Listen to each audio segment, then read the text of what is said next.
Toto je 500 eurový challenge. Aká bude najdrahšia karta dnes? Čarovná kocka bola hodená a nadelila mi 4 boostre z obľúbeného setu 151. Tak poďme na to. Naposledy, keď som otváral tento set v challenge, tak mi padol Charmeleon. Dúfam, že aj teraz padne niečo dobré. Hneď hit. Okay. Idem ďalej. Toto sú top karty zo 150 jednotky. Máš niektorú vo svojej zbierke? Druhý balík nič. Ešte 2 boostre predo mnou a do komentu napíš, či 150 jednotka je najlepší set Scarlet and Violet éry.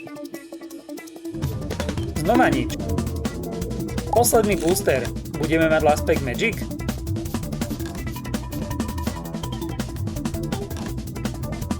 Wow! Úžasná karta. Asi mám šťastie na evolúcie starter Pokémonov. Myslím, že dnešný víťaz je jasný. Do albumu pôjde Ivysaur.